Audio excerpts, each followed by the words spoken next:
Welcome back. It's time now for the France 24 debate. Now, the US President Joe Biden has today been taking part at the first EU-US summit of his presidency. Well, this high-level meeting comes after the NATO Summit on Monday and the G7 summit at the weekend. And President Biden seems to be using this, his first trip abroad, to mend bridges with traditional US allies, repeating his mantra, America is back. I think we have a great opportunity to work both the EU as well as NATO earlier, and we're feeling very good about it.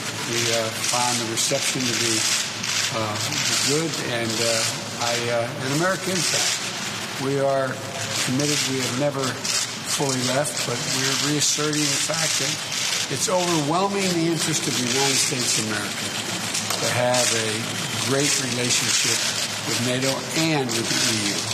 Well, that message from the US president seems to have been heard loud and clear, with the European Council President Charles Michel saying that America is back on the global scene. Here's what he said. Well, Mr. President, dear Joe, we are so pleased to welcome you in Brussels. You are back in Brussels, and America is back on the global scene. It's great news. It's great news for our alliance. It's also great news for the world, and we are really delighted to work with you in order to tackle together some important global challenges. The European Council President Charles Michel speaking there alongside the US President Joe Biden. Well, transatlantic ties were severely strained under the administration of Donald Trump, who imposed tariffs on the EU and who promoted the UK's departure from the bloc. Well, this issue of trade tariffs was high on the agenda today, as was the pandemic, climate change, and the threat posed by China. And on the subject of tariffs, as a deal was reached over a long-running trade dispute that regarded as well subsidies to Airbus and Boeing, meaning that billions of dollars of punitive tariffs are going to be phased out. Well, before I introduce our panel, let's cross quickly to France 24's Dave Keating in Brussels. Dave, some people might be wondering, and perhaps you can answer this question for us, why is the US president at an EU summit?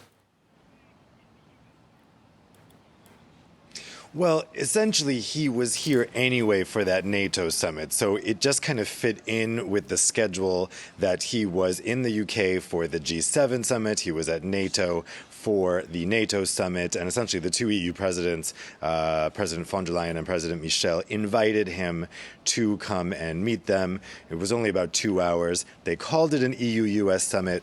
Was it really more just a meeting? Yes. But I think there was still a lot of fanfare around this on both sides. I think actually both sides had the incentive here to kind of talk up this meeting and this return of the U.S. to multilateralism and re-engagement with Europe. There was a lot of talk and a lot of smiles and a lot of handshakes, and I think they wanted to really paper over some of the big differences that still exist between the US and the EU, because I think here in Brussels, people are just so relieved to see the other end of the Trump administration and to really be looking at a new beginning here. Yeah, if a big part of the point of President Biden being there was to mend fences and rebuild bridges, was it mission accomplished in that case? Well, this big announcement that they have they're having a ceasefire or a truce, however you want to call it, on this long-running dispute involving subsidies to Airbus on the European end, Boeing on the American end. That's a 17-year-long dispute. It predates Trump, but Trump had majorly ratcheted it up by attaching all of these punitive sanctions to European goods, and then the EU then retaliated with, not sanctions, sorry, tariffs. Then the EU retaliated with their own tariffs, and it really escalated out of control. So this announcement today that they're stopping that escalation, that they're freezing all of these tariffs for 5 years, that they'll come back to this issue in 5 years, that concerns the subsidies in the past, and for the future, they've come to a mutual understanding about what is and isn't acceptable when funding one's own aircraft manufacturer. So that was a big feel-good moment, I think, today. It's more than just symbolic. It has really important business ramifications. Those tariffs were really hurting a lot of companies on both sides of the Atlantic. But there still are a lot of differences there that they did not get to. There's other tariffs that Trump put in, most notably on steel and aluminium, which did not get solved today. There's also the issue that Europeans continue to be banned from entering the United States because of COVID restrictions, even if they're vaccinated, while vaccinated Americans can enter here in the EU. As far as I can tell, that wasn't brought up today. So there are still a lot of differences, but the big emphasis today was obviously to show unity, and especially to show unity ahead of this big meeting between Biden and Russian President Vladimir Putin tomorrow in Geneva. Absolutely, and we're certainly going to be talking about that. Well, I'm sure it's going to come up in the course of the debate. Thank you, meanwhile, our Brussels correspondent Dave Keating there with the latest. Thanks to you.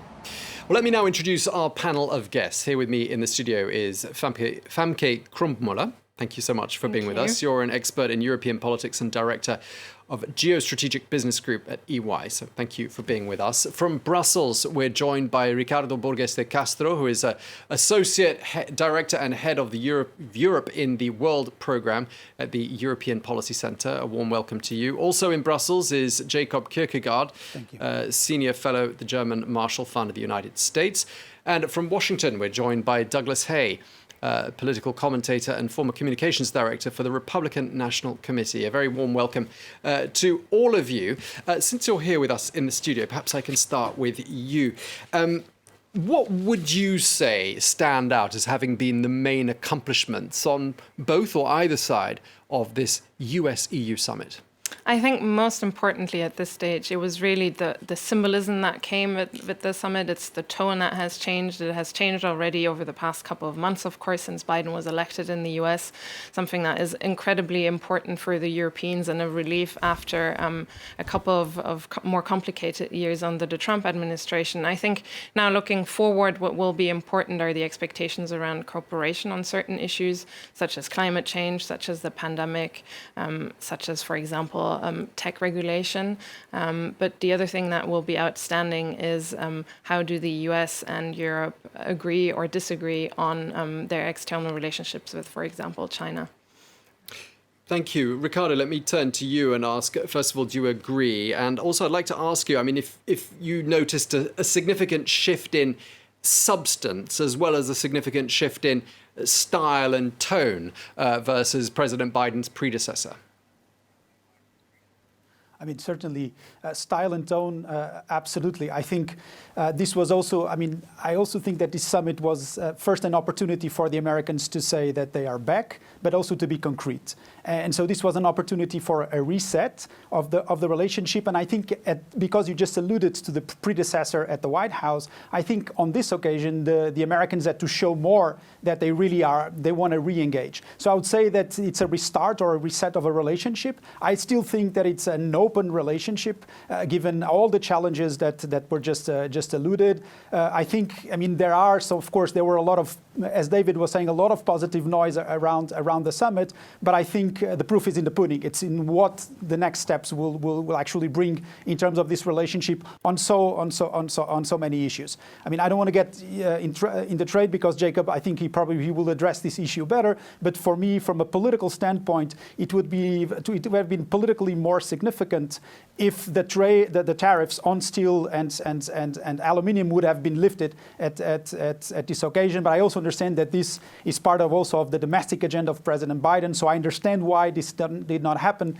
But politically, it would have been symbolically more relevant in my view. Of course, trying to address the Airbus-Boeing issue is very important. But for me, I think this is, if we look at glass half full, glass half empty, I would put this as probably in glass half empty. And now we need to see where this is going.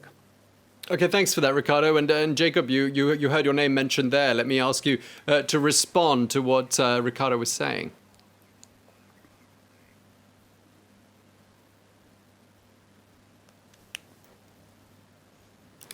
Okay, I'm not sure if you can hear us there, Jacob. We'll try to come back to you. Let me turn to Douglas in Washington. Let's get an American perspective on this. Douglas, a recommitment to multilateralism seems to have been a big part of President Biden's push, not just in Brussels today, but in Brussels yesterday and in Cornwall at the weekend.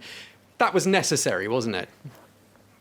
Yeah, absolutely. I think you saw that really with the look on the faces of Boris Johnson, of Emmanuel Macron, of all the European leaders The temperature has been taken down, and ultimately, I would say, speaking to a largely Francophile or Francophone audience, I'm reminded of Johnny Halliday's latest hit, Il y a deux sortes d'hommes. This is what Joe Biden was trying to demonstrate to European leaders and our adversaries as well. There are two kinds of men. He's not Donald Trump. We'll have agreements and disagreements on issues, and I can tell you, being in Washington, this move on Boeing and Airbus is massive. This is something that for 17 years people in Washington have been trying to do very unsuccessfully. But Joe Biden set the right tone for what the next meetings will be. Obviously, the Putin meeting now being the most important. But he wanted to reassure our allies and make sure that our adversaries knew that this is new management in Washington, D.C. Yeah, let's try going back to Jacob and ask him to respond to that. I mean, clearly the Europeans needed to hear certain words of reassurance from President Biden, perhaps also some compromise in order to reach that deal, to put that 17-year-old trade dispute to bed. Well, I mean, yes, we should also be clear that in principle, it's not dead for good. It's a 5-year suspension with a lot of forward-looking agreement, joint councils, collaboration on R&D, etc. But yes, this was the biggest of the low-hanging fruits, so to speak. And given that Joe Biden has clearly signaled that he was not ready to move yet on steel and aluminum tariffs, this was, if you like, a seal of actual movement from Biden, that he could actually get things done beyond the warm rhetoric. Yeah, I mentioned compromise. So I was just looking at the figures for the EU and the US's contribution to global GDP, and it's fairly similar. The EU slightly behind, 15.5%, the US 15.9%. But I mean, that being the case, I mean, there is room nowadays for compromise, isn't there? I mean, this is a partnership of equals, almost, is it not? So let me put that to you, Famke.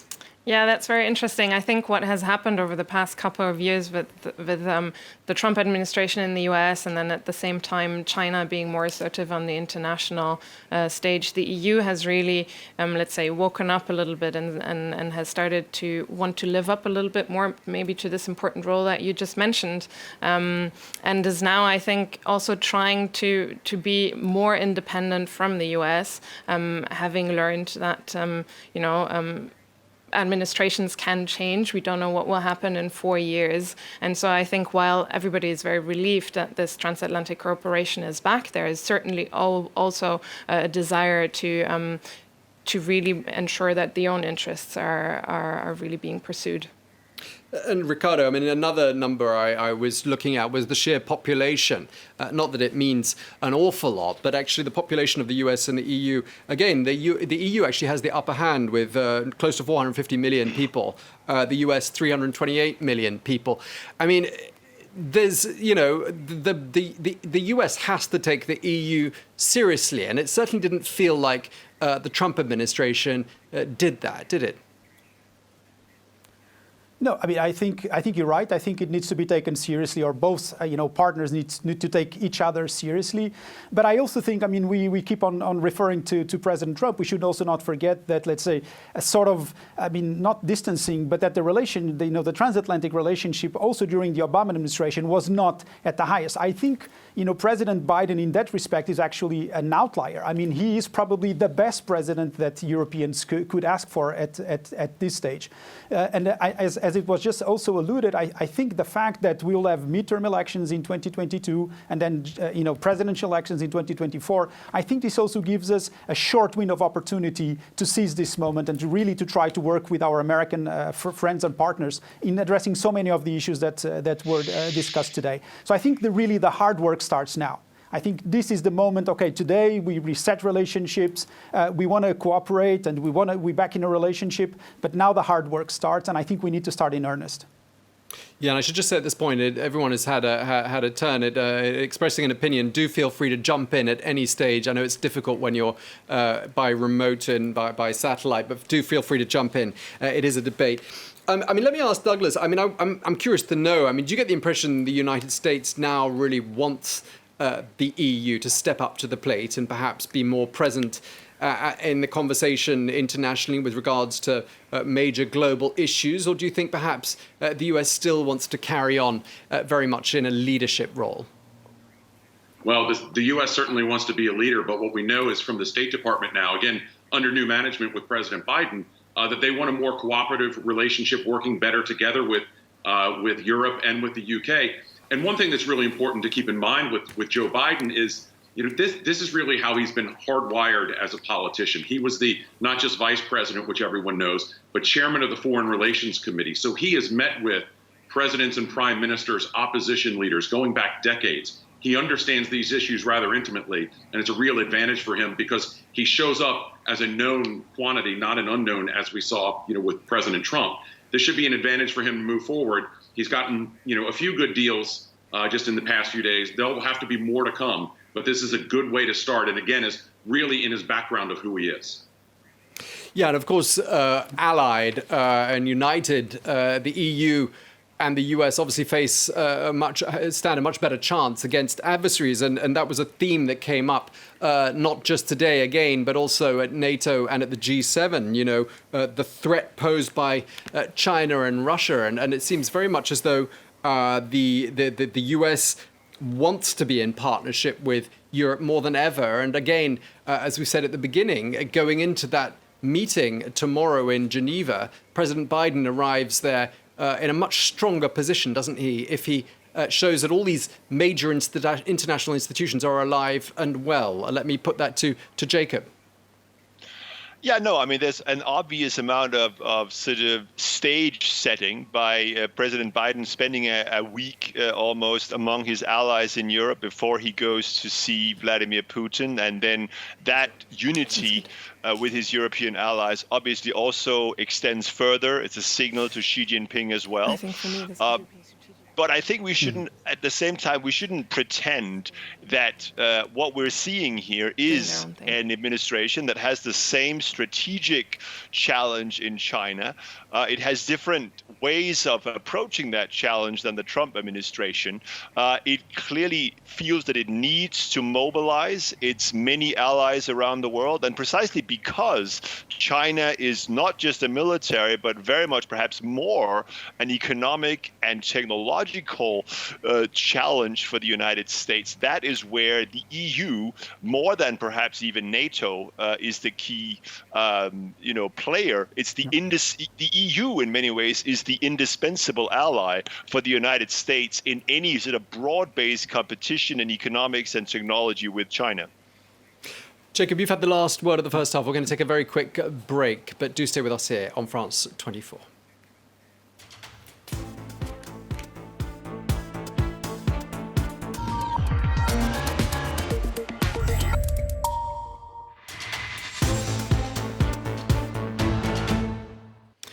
Welcome back. It's time now for part two of the France 24 debate. Today, we're turning our eye to the EU-US summit, which was held earlier on today, which is now wrapped up. It ended on a positive note with the announcement that a deal has been struck to end a damaging dispute over subsidies to rival plane makers Boeing and Airbus and to phase out billions of dollars in punitive tariffs.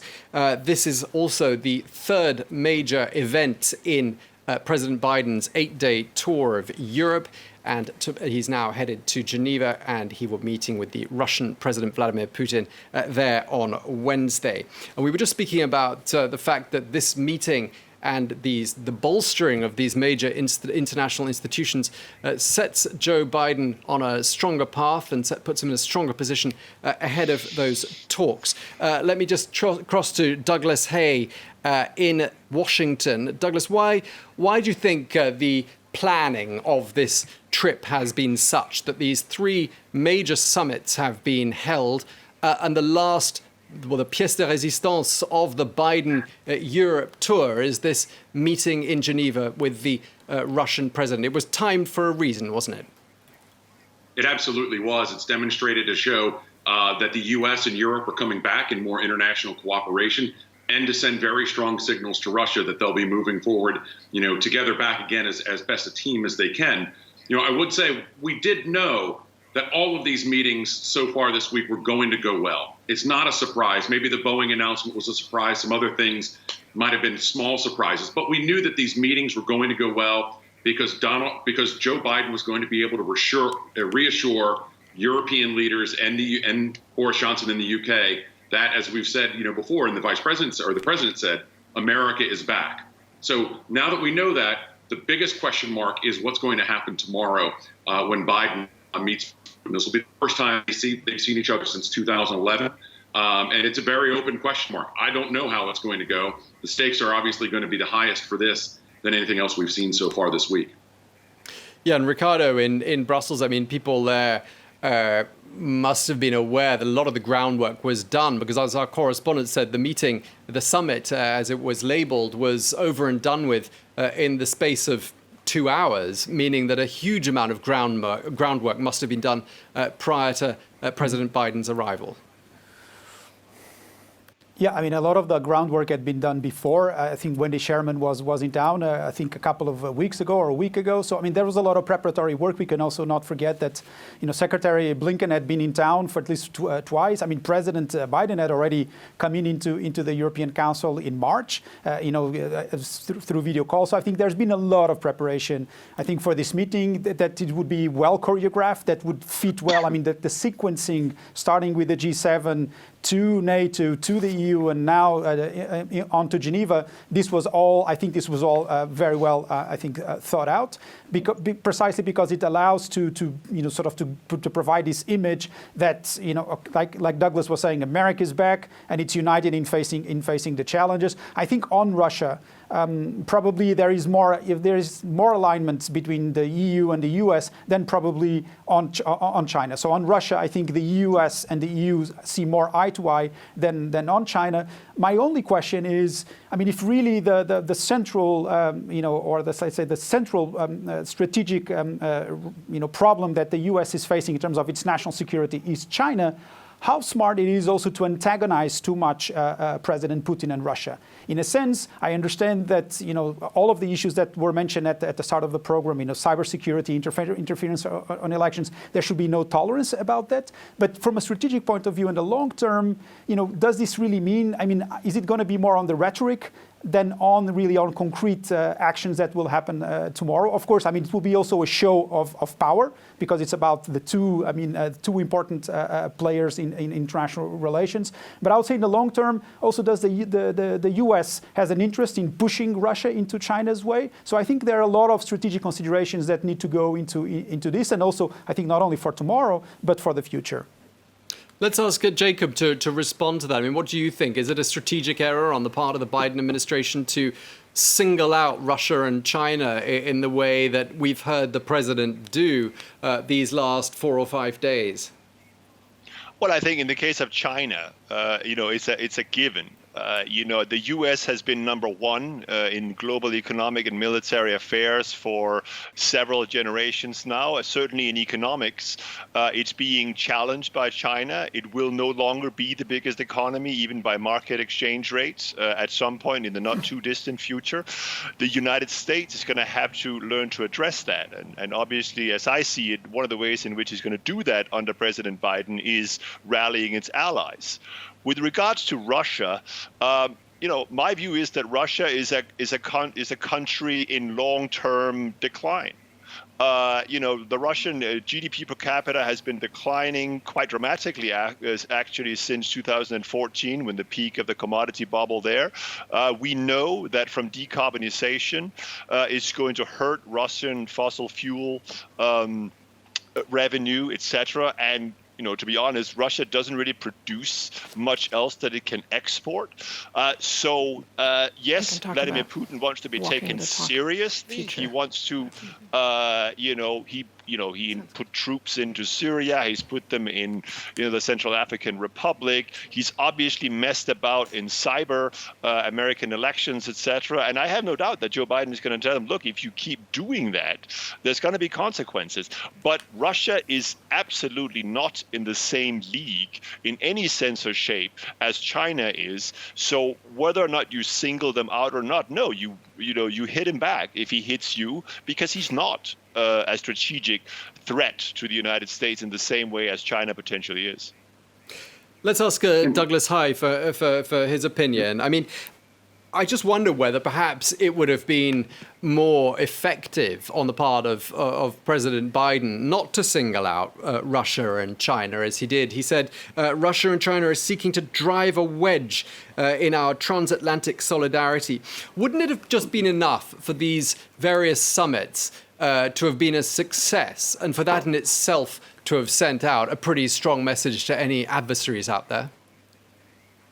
Potentially, but there's also obviously a very real domestic political situation that the president has to think about as well, and that's in talks about China. Obviously, as we talk about what actually happened in Wuhan, how did the pandemic spread out of the lab? If that's how that happened, that's a real part of the conversation. And with Russia, Americans are now really waking up to what these cyber attacks mean. When we had the recent gas situation, there were a couple of times where I couldn't find gas because Russia had hacked with the Colonial Pipeline. And in some states, about 60% of, like in New Jersey, for instance, 60% of gas stations didn't have gas. So it's a very real thing domestically that Biden has to use a Donald Trump term, project strength on and make it clear to Putin, both publicly and privately, that this will be unacceptable. What we don't know is what ultimately what those penalties will be if Russia continues this.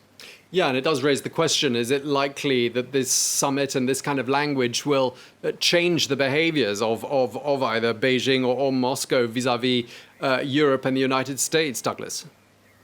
Yeah, probably short term, no. But this is where this is their first conversation since he's come into the White House, their first time seeing each other in basically 10 years. So Biden has to lay down a marker here of what is acceptable, what's not acceptable, and what penalties will be. Then we'll see where Vladimir Putin is on things. Famke here in the studio. Let me turn to you. I mean, lots of promises, lots of handshaking, backslapping, smiles, and everything else. But clearly, lots needs to be delivered on. And is President Biden going to deliver, or do you think this will go down as being a series of meetings that were long on nice words and short on action?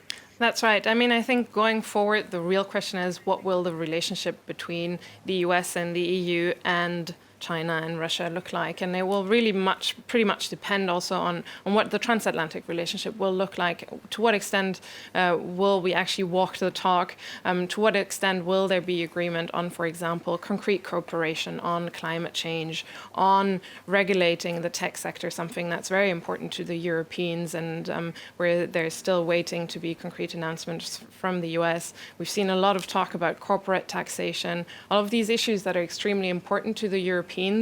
And where there's still disagreement or maybe even just lack of concrete measures. And I think the extent to which we will see that will define what the relationship with the rest of the world will look like. Yeah, of course, and there were a lot of other issues discussed at the summit. We've mentioned climate change, of course, the coronavirus pandemic, and there were some differences of opinions as well, weren't there, between the US and Europe over vaccine patent waivers. What stood out for you, Jacob, as being sort of the other key issues that were tackled during the course of this summit in Brussels? Well, I think the fact that the U.S., apart from the fact that essentially Europe won the argument on vaccines, if you read the communique from the G7 and what we have also heard today on that issue, it's very clear that the vaccine waiver discussion at the WTO that the U.S. Announcement a few weeks ago started is going to go nowhere. And in fact, the focus is going to be on voluntary production licensing agreements and donations, like the one the one has been announced by President Biden a few days ago for 500 million doses. That, not patent waivers, is now the, if you like, Biden administration talking point going forward. But I think in fact, one of the more important longer-term things that were also agreed at this summit was the new Trade and Technology Council, which is basically U.S. and European regulators sitting down and trying to get on the same page when it comes to regulating the technologies of the future. it will be artificial intelligence and various other digital services issues, semiconductors and the like. This is again a process. It's something that hopefully could even outlast the fact that Joe Biden might not get reelected. So it's a process, it's a longer-term set of collaborative bodies that, again, in my opinion, clearly is intended to set a common transatlantic front against a rising economic power in China. Famke, your thoughts on the technology and digital governance issue, a key development? Definitely, and the creation of this council was actually something that the EU had suggested to the US at the end of last year, ahead of the inauguration of Biden as the president of the US. So this is clearly, it shows how important this is. I think, again, from my perspective, what will be key is to see how much will we see come out of these fora for dialogue. Something similar has been set up for climate, and so I think we will have to see how much concrete cooperation will come out of it, and certainly on climate as well as on technology. Of course, if we have cooperation by the US and the EU, they can set global standards and they can really change something. But that's the precondition. Absolutely. And Ricardo, do you see the momentum being there for that conversation to continue? No, I believe so. I mean, if you look at the statement that was issued this afternoon, I mean, what you see is a proliferation of, task forces, working groups, expert work group, the council, high-level groups, partnerships, dialogues. So, I mean, there's a lot of work to do. I think they try to cover all the areas, and I think, I mean, there is, and clearly, like, it has been said by the other speakers. I mean, there are key issues that only, together the EU and the US can deal, and I think you're mentioning, the size of our populations. But as you know, I mean, the power, the nature of power has changed. So today, I mean, digital technologies are actually a defining element of geopolitics. And so I think on these issues, these are the ones that we need to get it right. Also because, I mean, at least the European population is declining. So it's not about the size of our population, but it's how much we can innovate, how much can we collaborate in so many of these areas. There's also an area that I would like to mention that I think it's not a breakthrough, but I think it's relevant, which is the potential cooperation on defense, on the areas of defense. So PESCO, the participation of the US in military mobility, as well as this potential, future cooperation between the United States and the European Defense Agency. I think this shows also that the Americans are starting to understand, and I think President Biden even said this in a conversation with President Macron at the margin of the G7, that, I mean, the EU can strengthen NATO. So I think this element, I think it's relevant. Of course, we need to see, as Frankine was just saying, we need to see, okay, what really comes out of all of these groups that are supposed to be created. But anyway, I think there's plenty to do. I think they have a very, very long list of things to do now. Douglas, hi. I mean, let me ask you, lots of posturing ahead of Wednesday, the big meeting between those two presidents, Russia and the United States. But as Ricardo has been saying, will the momentum continue thereafter on all these various initiatives? I mean, is the will there, at least from the United States side? Yeah, I think so. And part of that was the momentum going into this. One of the real benefits from Europe or for Europe has been, and this is something I never thought I'd say in politics, is that whether you're the prime minister or a president somewhere in Europe or in the UK, you're no longer waking up in the morning wondering if the president of the United States called you a loser or slapped new tariffs on something because he was angry at something that he read in a newspaper or saw on TV. So that taking down of the pressure, I think, has been enormously beneficial to these meetings. And then the small victories that we've had in the weeks leading up to this. So for instance, when we removed the tariffs or suspended the tariffs on wine and cheese, for instance, coming from Europe, that was a big deal, not only to a lot of American marketplaces and shops and restaurants and so forth, but to consumers as well. I'm buying more Chablis because it's it's affordable again. Thank you, Christian Moreau. But this is where they have things that they've built on that they can continue to build on. It doesn't say that they're going to get everything. There's still a lot of disagreements. Yeah, one of the things that Joe Biden said that I found slightly puzzling, and I was wondering if perhaps you could help me read into it. He quoted the Irish poet W.B. Yeats saying, "The world has changed utterly." I'm just wondering, what did you read into that? Douglas, let me start by asking you. Well, I know that poem has a very specific meaning between Ireland and the UK, and it was pretty puzzling as to why that was chosen. Okay. Jacob, did you read anything into that? Well, I mean, he has clearly several times signaled that, he is not his predecessor. So what has changed utterly is really the outlook of, him as American president, specifically related to the transatlantic relationship, and of course his predecessor, Donald Trump. Ricardo? Yeah, I mean, I would follow the same line. I think it's actually important that he acknowledges that the world has changed. I mean, the EU has also changed over these past 4 years. I mean, the world has changed. I think the lack of American leadership over the last 4 years. Also, I mean, the clear challenges to the transatlantic relationship coming from Washington, to the multilateral system. I mean, this has changed, and this has also, I think, has made us Europeans more cautious. I think towards Americans, but I think we want to engage. And today, I think this is the start again of a journey. But I believe that really, the world has changed. So I think also the Americans, and I think President Biden, I think he has tried to hit all the right notes throughout this period. But I think what will be important, I think, in going forward, is that Europeans can no longer be taken for granted, and also Europeans should also understand that American protection, that the American support that we have had, probably will not be there all the time. That maybe we need to do a division of labor, that we need to agree also on areas that the US is focusing more as a strategic, let's say, long-term challenge on China, that the EU should take more responsibility for its neighborhood. So I think having this honest conversation also on division of labor on strategic issues, I think this would go a long way also to reinforce and to strengthen the transatlantic relationship.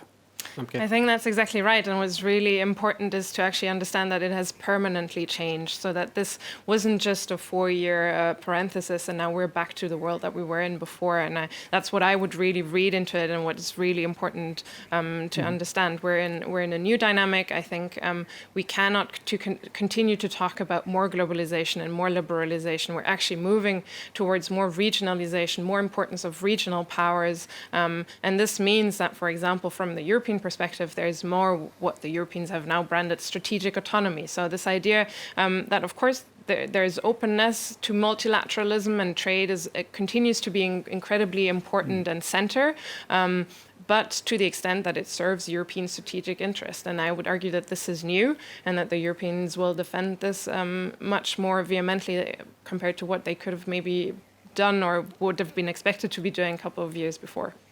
Sure, and we're quite. I totally agree. Donald Trump sowed doubt, and that doubt didn't go away because you had a good week of meetings. Okay, we're about a couple of minutes away from the end, and I just want to touch on one last thought, which is, of course, that the Biden administration is already 6 months old, and it's got another 3 years or so before America is back in election mode, and the uncertainty that brings with it. Do you think there's a sense in Brussels, and this is really to Jacob and Ricardo, that let's make the most of this friendly, newfound friendship between Brussels and Washington and get quite a lot of things done? I mean, do you get the impression there's going to be a lot of opportunistic deal-making taking place while it's possible? Yeah, I think that's absolutely the case, and it was already mentioned. We see a lot of task force, a lot of working groups, etc., potentially permanent bodies that would go beyond even a new Republican administration, in 2025. But I think at the same time, there is in Brussels a very clear-headed, acceptance that, particularly on longer-term issues such as climate change, what value does Biden's commitment to 2030 really have if he loses the election in 2024? And therefore, the real key issue there, if you want to really work together on longer-term issue, you got to have legislation passed through Congress. Unless you can do that, the commitments on particularly climate change, I think, is going to ring somewhat hollow in the halls of Brussels. Ricardo? I mean, I think this is crucial. And you're putting the benchmark to 2024. I would think already for the midterm elections in 2022. I mean, the whole of the House of Representatives, all seats in the House of Representatives will be up for election. Okay, and so in the Senate, it's 34 senators that will be up for election. So I think, things could change already in 2022. So, I mean, if Europeans and leaders here are not having that attitude of seizing the moment, they should be seizing the moment. Okay, we'll leave it on that note. You've had the last word, Ricardo Borges de Castro. Thank you very much indeed for speaking to us. I'd also like to thank in Brussels Jacob Kierkegaard, in Washington Douglas High, and here with me in the studio I'd like to say a big thank you as well to Famke Krommola for coming in to join us on the France 24 debate. Thank you very much indeed, and thanks to you for watching.